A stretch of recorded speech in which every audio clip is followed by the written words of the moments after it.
Welcome to Media Melanie Talks TV. I'm Melanie, and today I'm back to talk about The Summer I Turned Pretty Season 3, the final season, coming this month on Prime Video. I've already done a little bit of a teaser preview, haven't yet had a chance to get into a full trailer breakdown. So I've got a special guest today, and we are going to go over a little recap from Season 1, how we left off in Season 2, talk a little bit about Team Jeremiah versus Team Conrad, and break down this trailer. Along with that, we'll also talk a little bit about what we hope for and expect here in this third and final season. And without further ado, I would love to introduce to all of you my friend Shari from TeenDramaWhore. What's up, Shari? Thanks for joining today. Hey, Melanie. Thanks for having me. Of course. And we've been friends now for, I'm going to say close to 5 years, maybe something like that. And we first met through our mutual love of television on the Beverly Hills 90210 show with Pete and Chuck and Larry, which was a lot of fun. And since then, we've also done a few other things together. Yeah, we collaborated on a trivia night that was all about Beverly Hills 90210, and that was a lot of fun. And while I'm a full-time teen drama whore and writing on my Substack newsletter about it, in my day job, I'm an editor, and I had the privilege of recruiting you, Melanie, a couple of years ago to work on one of the sites that I edit for, cordcutting.com. And it was so fun getting to brainstorm ideas together, talk television, and put together these really cool articles.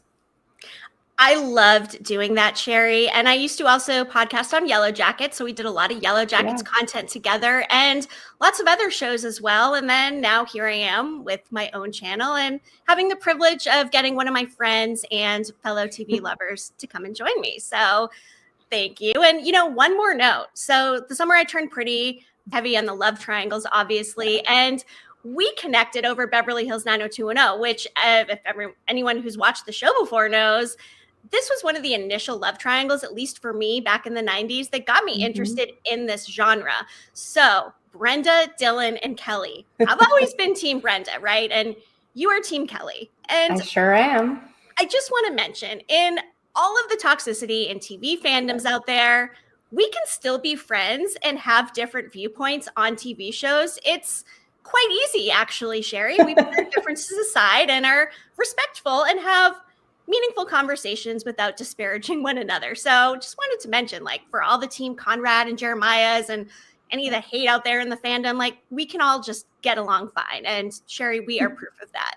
Yes, absolutely. And, I gave up long ago trying to fight for my side and try to convince other people. There's no winning. At the end of the day, it doesn't matter. Whatever happens on screen is canon. And just so you know, it's canon that Kelly and Dylan ended up together. All right. I'm not going to argue with that. And also just rest in peace to Shannon Doherty and Luke Perry, who brought so much love to both of those roles. And I mean, that TV show is always going to be one of my favorites ever. And you write about a lot of TV shows in your TeenDramaWhore Substack as well. And I've got that link up on the bottom of the screen. So I'm also going to encourage everybody to go and subscribe.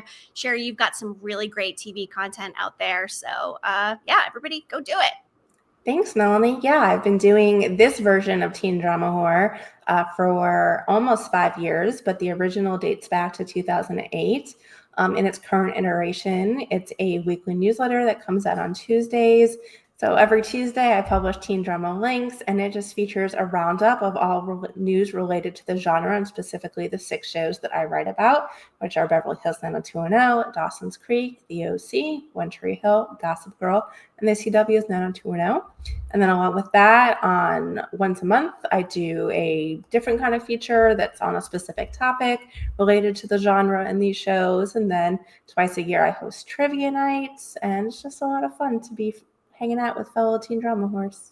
That is a lot of fun. And at the end of this video, we're going to get a little bit more into some similarities between The Summer I Turned Pretty and Dawson's Creek, but we'll save that for the end. For now, we can dive into The Summer I Turned Pretty. And my first question for you, Shari, I have not read any of these books, so I've approached watching this show as just a TV viewer. I don't know any spoilers. What about you? Have you read the books? So I went into the show pretty blind, except for the trailer. I had not read any of the books at the time. So I watched the first season, Then I read the first book. Then I watched the second season. And then I read the second book. So I've not yet completed the trilogy. I'm purposely waiting to watch season 3 and then I'll read the book. It's pretty amazing that I've read the first 2 books and there's so much that I don't even remember. Like I have the basic plot points that were on the TV show season, things like that. So while I remember, obviously what I watched, the books are not as ingrained in my head and in my memory yet. So have broad strokes ideas of season 3. I think I've been spoiled on the ultimate pairing of sorts, but I don't know exactly how things unfold, and I'm excited to find out. Me too. I have not seen any spoilers. And in fact, I've been really trying hard to intentionally avoid them so I don't get spoiled. But would you say that the book or the TV show follows the book pretty closely? Is it a loose adaptation? Just overall, what are your thoughts on that? I would say it's pretty similar. I wouldn't say it's a loose adaptation. I would say it's pretty close. The difference between the television medium and the book publication medium is you have to do things in different ways. How you paint a picture is different, showing versus telling, the amount of space you have to go into different details or into somebody's head or things like that. So there's some things like that. I watched the first 2 seasons actually with another friend of ours, Jessica Jimeno, and she has read the books and is kind of encyclopedic about it. She was always pointing out to me, oh, this one was a little bit different. Oh, this was changed, but nothing that was all that significant. So from my limited perspective, I would say that the show is pretty closely following the books. Okay. Love Jessica, by the way. She's fantastic. So let me ask you this, the big question here. Are you team Conrad or Jeremiah, and why? I'm team Conrad, and it totally tracks for me with many of my pairings. I generally prefer the angsty guy, the guy that's broody, the guy who has, some emotional trauma, things like that. The guy who is longing for the girl but can't be with the girl, or the girl is forbidden fruit. That's really common in a lot of my pairings, whether it's, Kelly and Dylan, Pacey and Joey, Lucas and Peyton, Ryan and Marissa. There's this common theme between all of them, and Conrad and Belly fit right in there. Okay. It's funny because I feel like I started off more team Jeremiah, but now after last season and she ends up with Jeremiah, at least for now. Yeah. I don't know. You can still feel that connection and chemistry between her and Conrad. So I feel like I'm jumping over to be more of team Conrad, where I appreciate Jeremiah as the nice guy. He's more of like the Brandon to the Dylan, if you will. And I've always gone for the bad guys too. So, or bad boys or whatever. So I think I'm right there with you. And, I've got to get you watching The Buccaneers on Apple TV Plus. Talk about love triangles. And actually Leighton Meester, who was formerly on Gossip Girl. I know you were a big fan of that show as well. So yeah. Shari, report back when you watch The Buccaneers, because I seriously think you love it. I'm doing like 3 videos a week on this show. It is so good. Cannot recommend it enough. But anyway. I think your comparison though with Brandon and Dylan, Jeremiah and Conrad was actually pretty apt. And the reason why that also resonates for me beyond just, bad guy, good guy dichotomy. If Kelly and Dylan are my all-time favorite couple of any TV show, Brandon and Kelly are actually my second favorite. And that might seem strange, right? Like, how can I want her with Dylan, but also love her with Brandon so much? And it's very similar to the fact that, yes, I really, love Peyton and Lucas. They are my ship, but that doesn't mean I didn't like Lucas with Brooke. And so it's the same thing here. I don't have a problem with Jeremiah and Belly. I do like them. I think there's maybe a certain level of immaturity to their relationship just due to their ages, but I really do love them together. So being, Team Conrad doesn't mean I'm anti-Jeremiah. I like Jeremiah and Belly just fine. But at the end of the day, who do I want Belly with? It's Conrad. Okay. And there's another couple on this show, Shari, and I think we're both on the same page about Steven and Taylor. Like, do we care? No, we don't. Don't. And we even saw a flash of them in the trailer with Steven below Taylor's sorority house window. And first of all, the outfit he's wearing, like, what's up with those pants? But also, really just could care less. And I don't mind. I'm okay with focusing just on the Belly, Conrad, and Jeremiah of it all. I agree, and it transcends them even being a couple. I don't like either character individually either, which is sad and maybe insulting to them, but I just don't have patience for either one of them. Their personalities annoy me, but I think we're stuck with them. Backing up a little bit to season 1 of the show, that of course was when they set the table for this big love triangle between Belly and the Fisher brothers. There's a lot of Susanna content in season 1 and season 2, dealing with the tragedy of Jeremiah and Conrad's mom being sick, navigating that, and Belly growing up. And I mean, she's always carried this flame for Conrad. We got more of that in season 1, and then things shifted in season 2. They did. We kind of ended season 1 on a high if you were rooting for Conrad and Belly, and then season 2 started, and then you were just like given this shock that they were no longer together, and it was kind of a little bit of a slow burn of finding out what happened. And then season 2 ends with Jeremiah, and so there's just this together, not together, together with the other one. It's just a lot of up and down. A lot of up and downs. And another big plot point from season 2 was the cousins' beach house and what was going to happen with Susanna not being around anymore. And I mean, fortunately, they were able to work with Mr. Fisher and Susanna's sister. And it was interesting, too, getting to kind of see the cousin storyline last season in Cousin's Beach. Thought that was added a little bit more depth, though. Interested, too, are we going to see them again here in season 3? I don't know. I don't know either, but I love seeing that house, that pool. If I lived there, I would just be outside of that pool every day. Shari, tell us where the show is filmed, by the way. The show is filmed where I live in Wilmington, North Carolina, which is also where Dawson's Creek and One Tree Hill were filmed. So this whole town is steeped in teen drama legacy and lore, and The Summer I Turned Pretty is continuing that. But, I moved here after both of Dawson's Creek and One Tree Hill had ended. So it's been interesting living here while The Summer I Turned Pretty has filmed and watching the show when I'm living here and seeing, oh, I recognize this, oh, I recognize that. It adds another dimension to my viewing experience.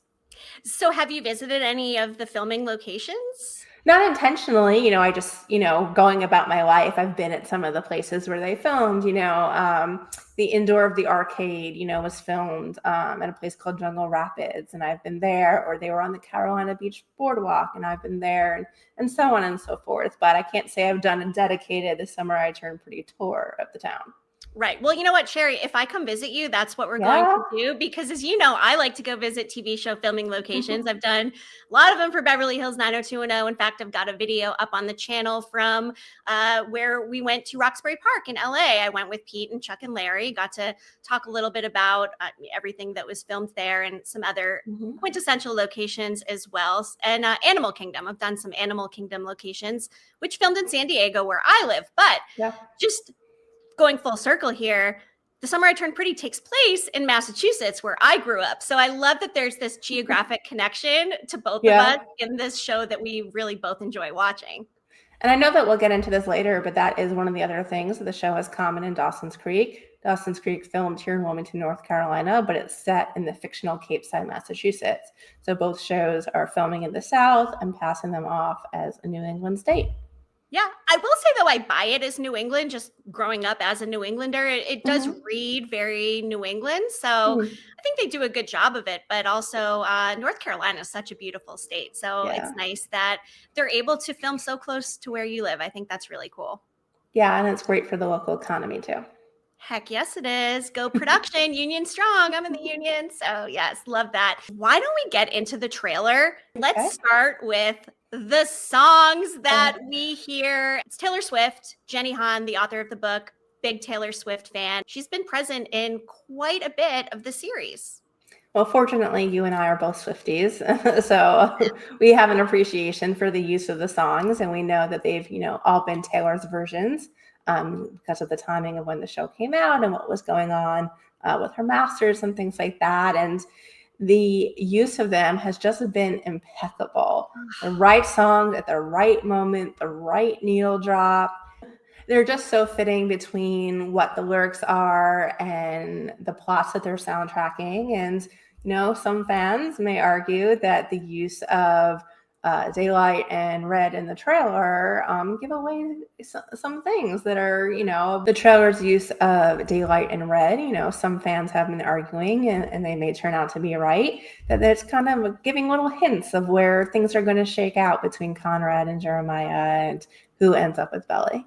I'm not going to try to focus on that or think about that, but I will say 10 out of 10 with the Taylor Swift needle drops. And the show just has such a young, fun feel to it. And when they can infuse music like that, that's so culturally relevant and popular, I just think it's such a cherry on top. I'm hoping we get more Taylor Swift in the season as well. We have to. There's no way that they're going the whole season without featuring at least one Taylor Swift song. This trailer was not the end of it. It was just the beginning. And some past needle drops from Taylor Swift throughout The Summer I Turned Pretty season 1 and 2. We've had The Way I Loved You, Exile, Snow on the Beach. And that one, by the way, could not have been more perfect. Sweet Nothing, This Love, Last Kiss, Delicate, and Invisible String, plus the re-recordings of This Love and Last Kiss, Taylor's versions. I'm obsessed with the music here, Shari. Yeah. Every single time they play a Taylor Swift song or another popular current song, so well placed.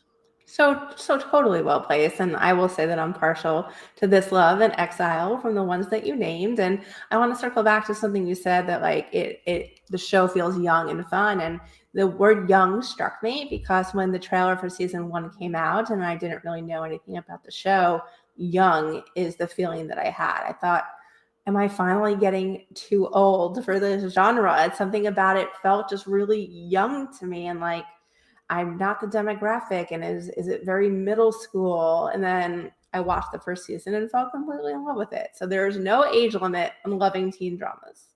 There is not. I'm in my mid 40s. I know I'm older than you are. I have no shame whatsoever in watching any of these shows. I am here for all of them. I mean, the Buccaneers included. And I've always loved teen dramas. And it's funny because the Buccaneers is more of a historical drama, which is not normally my thing at all. But when you have the strength of a strong teen, young adult audience, storylines, and plot points, I think that almost creates more of a universal appeal, because even though we're older, it almost makes us feel young again and reminisce and get that nostalgia of our younger years. And I really appreciate that. I think you're completely right. And I hate when people describe this genre or these shows as a guilty pleasure. I don't feel guilty at all. I love these things. I can explain why they are worthy television and not just, something to ride off. And we are riding high and we are ride or dies for teen dramas.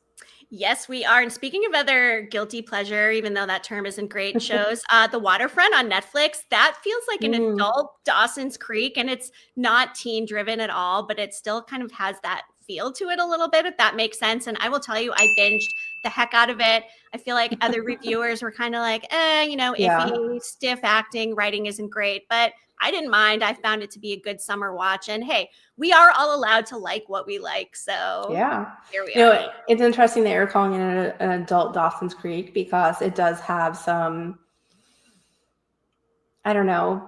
serious storylines that, not that Dawson's Creek didn't have serious storylines, but, as much as there are similarities, there are differences. But it's important to note that both shows are from Kevin Williamson, and The Waterfront, like The Summer I Turned Pretty, and like Dawson's Creek, was also filmed here in Wilmington.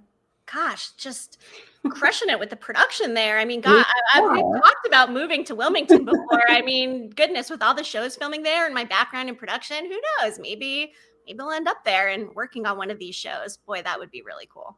I would welcome you with open arms. Oh, thank you. Thank you. Yeah.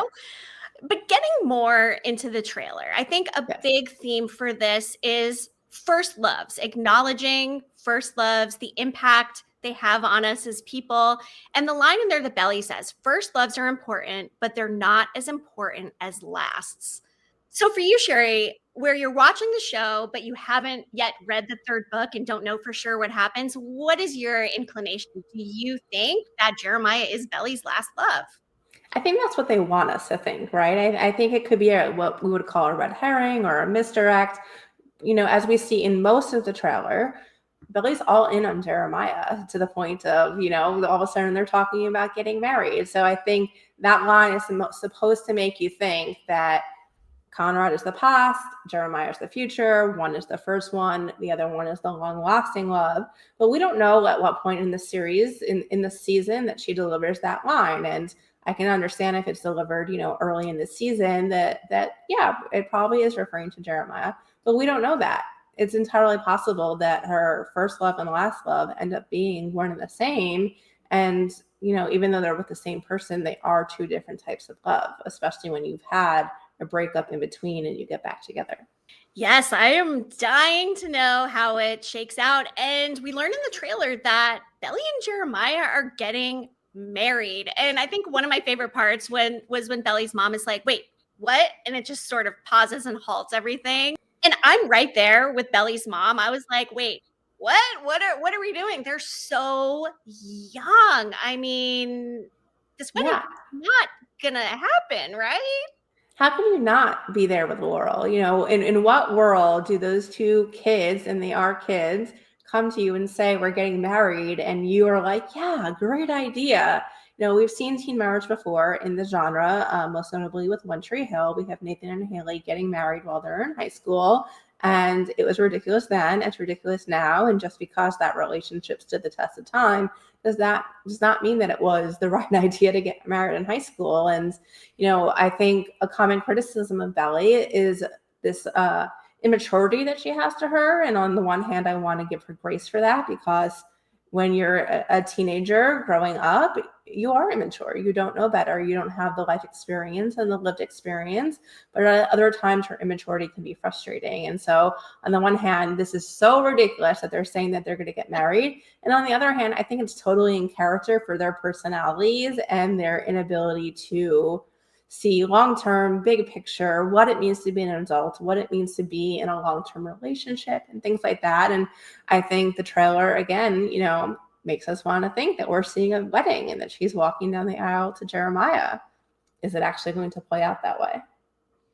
As you mentioned with red herrings and misdirects, I mean, in my mind, this is all one big red herring, and she's going to end up with Conrad. I can't see it happening any other way. And again, this is me not knowing any spoilers or what happens in the book. And we had that part of the trailer where Taylor is talking to Conrad, and she's like, what, you just expect her to drive away into the sunset and blow up her life because you remember she existed? So what do we think is going to happen? Is Conrad going to go and talk to Taylor about it? Or did he already talk to Belly? Like, how does one interrupt that potential marriage to his brother? Well, we know that there's some kind of time jump, right? We know from where we left off, the characters are now in college. So we know there's been some passage of time, and it's unclear what the communication situation was between Conrad and Belly during that time. The trailer presents it, or makes you want to think that they must have gone incommunicado until Belly opens the door and Conrad is standing there, and perhaps that, figuratively opens the door to them, being back in each other's worlds and feelings developing. And I would guess that there's some kind of inciting incident that causes Taylor to lash out at Conrad like that, versus Conrad, choosing to go to talk to Taylor, of all people, because she's always been Team Jer. Another reason not to like her, but I have to agree that it has to be Conrad in the end, because otherwise it feels like there's no purpose for a third season, right? Because if season 2 ends with Jeremiah and Belly together, and then this series ends with Belly and Jeremiah together, it's like, well, we didn't what was the point? Right. Yeah. What was the point? Exactly. Right. So you have to think that this season is going to be taking us on a different direction, or maybe starts out seemingly in the same direction, but we end up at a different destination. I like that. And at the end of last season, Conrad was going off to California to get away from the Belly and Jeremiah of it all. And we do have the time jump. What do you make of Dr. or potentially intern Fisher in this picture? And also, why does his hair look so bad? I mean, that's kind of Conrad, that his hair always looks a little strange. He has reminded me of a combination of Leonardo DiCaprio and Michael Pitt, who was also on Dawson's Creek. That's who I see in the face and the hair. And yeah, it's a very 90s kind of look. And what's interesting about, there being this time jump is that even though they did take some time off from filming due to the writer's strike, and that's why the season was delayed, they really don't look all that different age-wise. So I look at Conrad in his white medical coat, and I see a baby. I see he still has that baby face. So it's a little hard to take him seriously as a doctor, and as much grief as we might give Belly about being immature, Conrad, of course, can too as well. So we certainly hope that he's grown up a bit if he's going to be somebody's doctor. Yes, and other Conrad content we saw here in the trailer. Conrad is at a bar. He is with a different girl, and she's asking him, have you ever been in love? Well, as we've gone over, I have not read the third book yet, so I don't know who the hell this woman is, if she's even in the book version or was only added for the sake of the TV narrative. But the way it's presented in the trailer, it seems that she might be a platonic pal, someone that he can talk to about what have you. Or we end up seeing them hooking up, and it only actually pushes him back to Belly, and he realizes this new girl, this redhead that we saw, is a substitute, and it's helping me mask who I really have feelings for. Yeah, that could definitely be, and it worked well in the trailer as a device to bring those flashbacks in and show us some of the history between Belly and Conrad, which is rife with drama and love and first times, and just I'm getting goosebumps even talking about it. I mean, there's just something about them, that connection, and there's this passion that I just don't feel between Belly and Jeremiah. And also, I don't like the nickname Jer. Can we just not say Jer anymore? I don't know. I mean, I get it better than Jerry, I guess, but not a fan of Jer, just throwing it out there. No, I agree, and I kind of hate myself for using the term earlier. But I think there's a striking difference between the two pairings, because I look at Belly and Jeremiah and I see youthfulness, I see fun, I see innocence, and then I look at Belly and Conrad and I see something that's a lot deeper. Yeah, and potentially more sustaining. I'm wondering, since we see the wedding scenes a little bit here in the trailer, is it going to be interrupted? Is it going to be the type of thing where she's trying to say I do and then Conrad busts in? Or, I mean, actually, I'd imagine he's going to be the best man. And how does that work? I mean, the conversation between Jeremiah and Conrad, hey, brother, would you mind being my best man for this wedding to the girl that you've always been in love with and who's probably still in love with you? What do you say, Conrad? I mean, I'm interested to see how the wedding logistics of it all work out as well.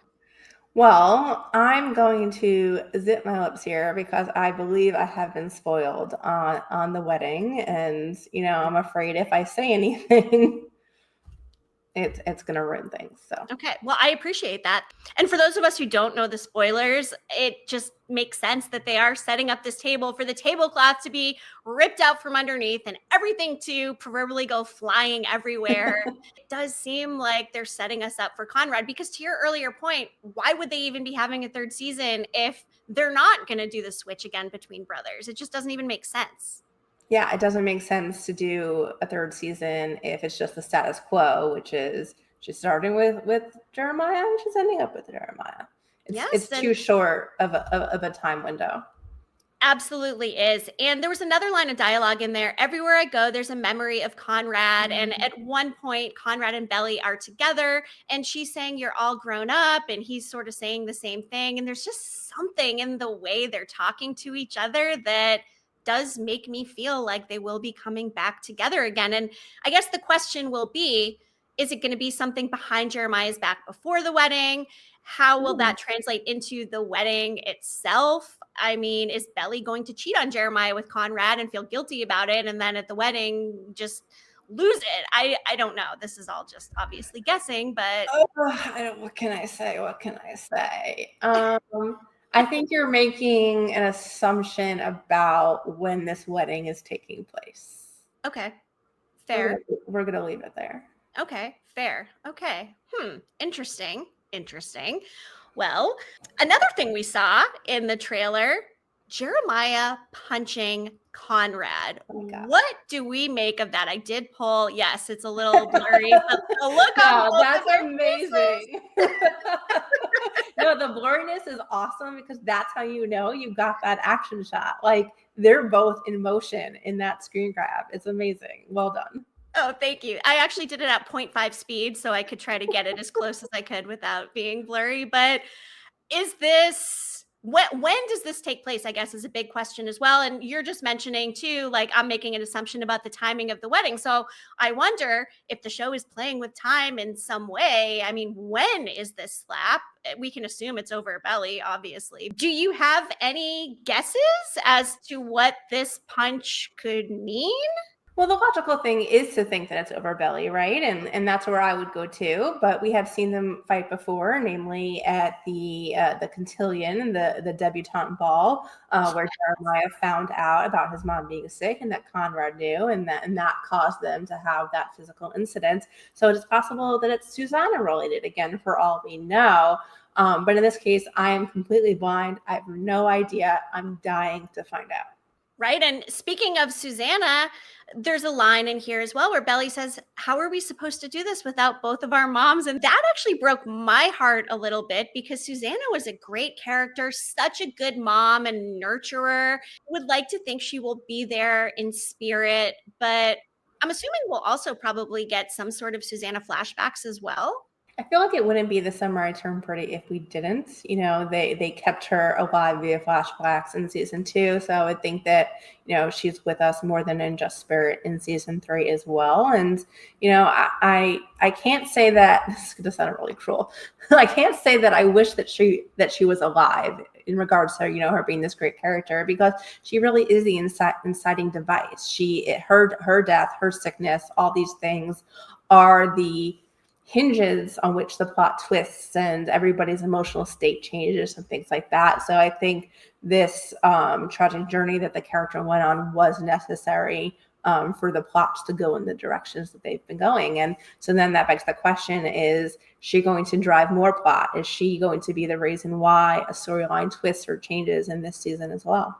Right, because Susanna was always sort of team Conrad and Belly as well. She's thought that ever since they were young. And it would be a little bit of a happy ending to have them end up together also just for that reason, to really give credence to the feelings, intuition that Susanna had, and knowing her son and knowing Belly like a daughter, and knowing that these two could potentially be soulmates. Yeah, you know, you want to believe that she was right, that she was onto something, that she knew before they even realized themselves, and that not that she could see into the future or predict the future, but that, you know, on just some level, she knew that this was the pairing. And which it's not to say that, you know, had she lived or had she known about Jeremiah and Belly, that she wouldn't have loved them as well and been happy for them or what have you. But, you know, it's hard not to put a lot of stock into how Susanna felt. Speaking of other emotional things, in the trailer, we had a little sequence where first we saw Belly running, looking very upset. It looks like the same type of night lighting scenery where this potential car accident could happen. This is right before. I pulled a still of that scene. That looks a lot like Steven, right, Shari? It sure does. It can't be any other character unless they're, you know, introducing some evil twin that we haven't met yet and just taking a page out of a daytime soap opera. But do I care that he gets hit by a car? I mean, it would be so tragic, especially for Belly to lose a brother after having lost Susanna, who is a mother figure to her. But it's not looking very good just based on that little flash that we saw. So is there also some potential tragedy ahead? Well, of course, you know, people get into car accidents every day and they're seriously injured, but they don't die. So, and not to say that even a car accident where you're seriously injured isn't tragic. It is, but we don't have to be assuming the worst and that it's a fatal accident. That's right.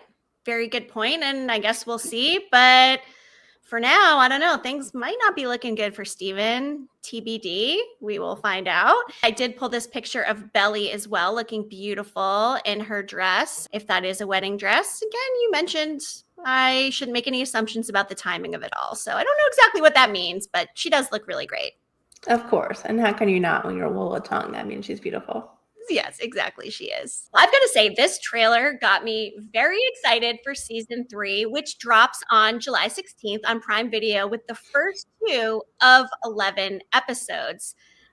I've got to say, I'm so glad this is a weekly watch. I'm so over the binge formula. It's too much all at once, too much pressure. And some shows just work better as a weekly watch. And I think this third and final season of The Summer I Turned Pretty will definitely fall into that category. I completely agree with you, but just on a selfish note, July 16th is the day after my birthday and the day after Brian Austin Green's birthday. And so it just feels like I'm getting this little present the day after my birthday. And I completely agree. I'm very anti binge drops. When I know that something has dropped all, 10 episodes or however many, as The Bear just did days ago. On my birthday, by the way. That's so funny. It stresses me out because I know, so many people are watching as fast as they can, and there's going to be all this online discourse, and all the trade publications that I love to read are going to be writing about it. And how do I avoid stumbling across things? It's a headache to me because you might have, 10 hours to set aside to just, binge straight through. I don't. Yeah. I watched The Bear's new season over like 4 different nights, and even that was a rush. The Bear dropped, I can't remember if it was, Wednesday or Thursday, and I still rushed to get it done by Monday to just finish it as quickly as possible so I wouldn't have to avert my eyes on the internet anymore. And so I'm really glad that this is not that type of release. I love having something to look forward to every week. I like knowing, I'm watching this on Wednesday night and I watched this episode and it whet my appetite and it filled me up. And, I love having this appointment viewing where I know what's coming out on Wednesday. I'm going to watch it that night. It's going to scratch that itch for me. And then I have a whole nother week to look forward to getting the next present, the next installment. So I'm very excited for that. It's very nostalgic. It's a throwback. Every Wednesday night at 8 p.m., where were you and I growing up? We were waiting for Beverly Hills 90210 to come on. Of course, there is one difference now. Even with it being a weekly release, it's generally releasing at like 3 a.m. in the morning. So many people are rushing to watch it then, as crazy as it seems, or they're watching in the morning. And then even for that day, I need to, stay away from spoilers before I can watch that night. But that's a small price to pay. Yeah. Oh, absolutely. I'm excited for the weekly drop. I actually still haven't even finished The Bear. I keep falling asleep, which maybe is a testament to how much I'm not enjoying it. But I will say I binged Squid Game and loved Squid Game season 3. So I did manage to squeeze in a binge. And it's funny because The Summer I Turned Pretty is not giving out screeners for the press. So I'm thinking there's probably not going to be a whole lot of spoilers out there. And that really does help with the excitement and building conversation and discourse around the show and keeping us all vested. And I always appreciate a show that has more than 10 episodes. I'll take 11 episodes. I'm tired of the 6, the 8. At the same time, though, I guess I'm also tired of it when shows get 8 or 10 episodes and then it probably should have been 6. So I'm hoping that all 11 will feel full and not a lot of fluff and filler. So that is one of my biggest hopes, I think, for the season. Yeah, another thing with the binge drop is that it drops and it's kind of over, right? This we're getting to savor. It's going to take the next couple of months for us to get through this final season, and that makes me happy. And we're going to get to relish in it versus if they did a binge drop, it would all be done in a day if you could watch it in a day, which we established I couldn't, but it would just be over too quickly after so much anticipation. I couldn't be happier that it's going to be a weekly release as well. And before we go, Shari, why don't we talk a little bit about what you mentioned before and the fact that there are quite a bit of similarities between The Summer I Turned Pretty and Dawson's Creek. It's really striking, the similarities between the way certain things unfold with Pacey and Joey and how they unfold with Belly and Conrad. So just in no particular order, certainly not chronological order, but, this big blow up at prom between Conrad and Belly. Well, Pacey did it to Joey first. And what's even crazier is that Joey's prom dress and Belly's prom dress are the same color and like so similar in style that it's just very eerie and surreal. Belly telling Conrad that they can't actually be together after Jeremiah finds out is extremely reminiscent of Joey telling Pacey that they can't be together after Dawson finds out. One of the most iconic lines from Dawson's Creek is Pacey telling Joey, "I remember everything." Well, we have Conrad telling Belly at one point, "I remember everything." And then just, going away from the coupling and just other similarities in general. We saw them have shenanigans last season on the golf course. Well, we saw the Dawson's Creek characters have shenanigans on the golf course. And then in another example, they have that all-night study session last season, and then they jump in the pool the next morning. Guess who also did that? That's right, the Dawson's Creek group. It's really striking to the point where you have to wonder, did Jenny Han and the producers of the TV show binge Dawson's Creek and be like, I'm going to copy that? And I actually wonder what they would say if you pointed out these things like side by side, which you can read in a 2023 edition of my newsletter that's still accessible on my Substack, where I broke down all these comparisons and how they are eerily similar. Ooh, you know what? I will get a link to that and also drop it here in the YouTube description so everybody can go and read that. Thank you for those points of comparison. I think that's really interesting. And speaking of the golf course content, Your Friendly Neighbors, the new John Hamm show on Apple TV Plus, they had literally the same exact scene. And I called it out in my review video. I'm like, why does every show have to fall asleep at a golf course or a country club and wake up the next day after having, shenanigans? So it's funny. I think that's a little overly done in general, but obviously also done between Dawson's Creek and The Summer I Turned Pretty. You do need to give The Summer I Turned Pretty grace, though. Some things are just tropes of the teen drama genre. It's not crazy to think that a teenage couple is going to have a fight at prom, right? That's just going to happen. But it's the specificity of the way certain scenes unfolded that is really like, man, this is a Dawson's Creek scene that I'm watching, right? Like, I saw this 20 years ago, but it's The Summer I Turned Pretty. Yes, it is A Summer I Turned Pretty, and I could not be more excited to get this back on our screens on July 16th. And Shari, thank you so much for joining to go over the trailer, recap a little bit, and just have a fun television-based discussion, and hopefully you'll come back again soon. Thank you for inviting me. I'm happy to discuss this show or any other that we have in common anytime. Thank you. And everybody, I've got Shari's Substack down on the links there, so make sure you go subscribe. And more than anything, I just hope everybody enjoys The Summer I Turned Pretty. I will be here 3 times a week with an episode review, a next episode preview, and a theory and discussion video. So also be sure you're subscribed to mediamelanietv.com. Shari, I will talk to you again soon, and really appreciate you being here. Thank you for having me. Media Melanie, clicking off.